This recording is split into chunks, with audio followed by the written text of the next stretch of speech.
भारत और पाकिस्तान के बीच जो हालात है उसे पूरा विश्व देख रहा है, लेकिन अपनी सैन्य ताकत का ढोल पीटने वाला पाकिस्तान यह तय नहीं कर पा रहा है कि गोला बारूद खरीदे या आटा चावल। भारत से युद्ध लड़ने के लिए जिन चाइनीज माल के सहारे पाकिस्तान भारत से युद्ध लड़ने आया था वो तो फुसकी बम निकले, ये पूरे विश्व ने देखा।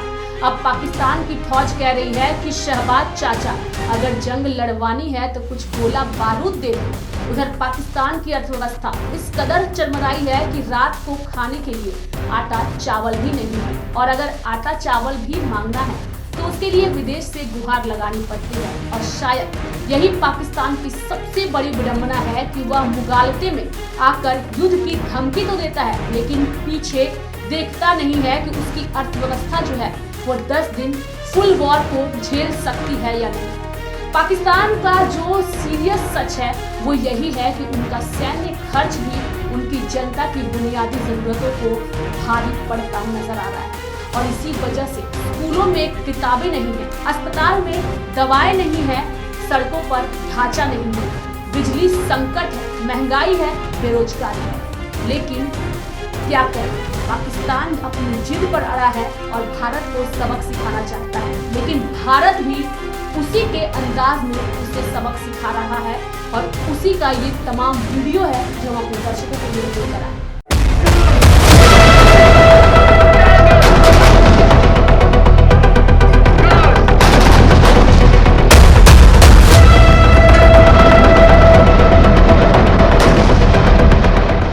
एक कहावत आपने सुनी होगी, कहते हैं कि भगवान गरीबी दे पर गलतफहमी ना दे। पाकिस्तान को ये दोनों ही है, गरीबी तो है ही और साथ में गलतफहमी भी।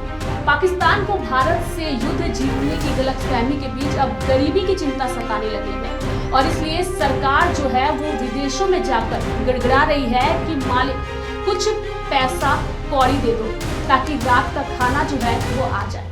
खैर, पाकिस्तान कामयाब रहा और उनको शुभकामनाएं भी, क्योंकि भारत के विरोध के बावजूद IMF की तरफ से $1 अरब जो कि 8,500 करोड़ होते हैं उसे मिल गया है। लेकिन पाकिस्तान अभी भी टेंशन में है कि ये जो पैसे उसे मिल तो गए हैं, लेकिन इससे आटा खरीदे या गोला बारूद। हालांकि पाकिस्तान के प्रधानमंत्री शहबाज शरीफ जो हैं वो हकीकत से वाकिफ है, उनको पता है कि पाकिस्तान की औकात, और यह उन्होंने 2022 में खुद ही बताया था। शहबाज शरीफ ने जो है सितंबर 2022 को कहा था कि 75 साल से हम कटोरा लेकर भटक रहे हैं, और यह मत सोचिएगा कि यह हम पाकिस्तान की बेइज्जती करने के लिए बोल रहे हैं। ये जो हम कोट करने जा रहे हैं ये पाकिस्तान के प्रधानमंत्री ने पाकिस्तान को लेकर कहा था, वर्ड टू वर्ड आपको बता रहे हैं। शहबाज शरीफ बोले कि 75 साल से हम कटोरा लेकर भटक रहे हैं। जब किसी देश के सामने हम जाते हैं तो जो सामने पड़ता है उसे लगता है कि हम कुछ मांगने आए हैं। हम किसी को फोन करते हैं तो उनको लगता है कि ये फोन किए, इसका मतलब पैसे मांगने के लिए पाकिस्तान आया है, और यह बड़ी शर्मिंदगी की बात है। ये उन्होंने खुद कहा है, और इसीलिए हम इसे अपने दर्शकों को बता भी रहे हैं। मतलब कि 75 साल बाद भी हमको कटोरा लेकर भीख मांगना पड़ता है, ये बातें उन्होंने कही।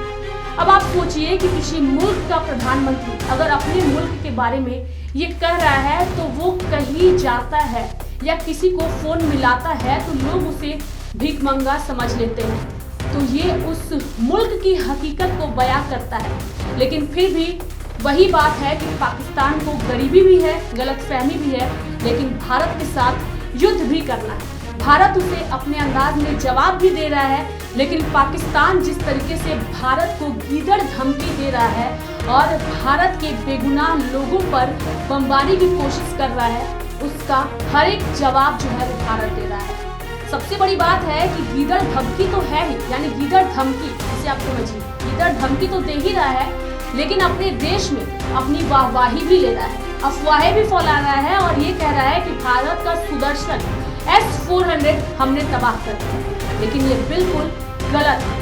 हमारे विदेश मंत्रालय ने स्पष्ट किया है कि सुदर्शन S-400 बिल्कुल सुरक्षित है, और पाकिस्तान में भारत के खिलाफ फेक खबरें चलाई जा रही है। पाकिस्तान को लेकर कई सारी चीजें हैं जो खुद पाकिस्तान के प्रधानमंत्री बयान करते हैं, लेकिन आप ये समझिए कि अभी के जो हालात हैं उस हालात में भारत के खिलाफ फेक खबरें पाकिस्तान की जनता के पास फैलाई जा रही है और वहां की जनता इसे सच मान करके सोशल मीडिया पर वायरल भी कर रही है। खैर, हमने तो इस वीडियो में आपको पाकिस्तान की हकीकत की बात बता दी है, लेकिन भारत की अगर हम बात करें तो भारत मजबूती के साथ पाकिस्तान के सामने खड़ा है, डटा है और उसे उसी के अंदाज में जवाब भी देता नजर आ रहा है। और इसकी वानगी खुद जब विदेश मंत्रालय की प्रेस ब्रीफिंग होती है तो उस पर सामने आती है और एक एक हकीकत भारत की जनता के सामने आती है।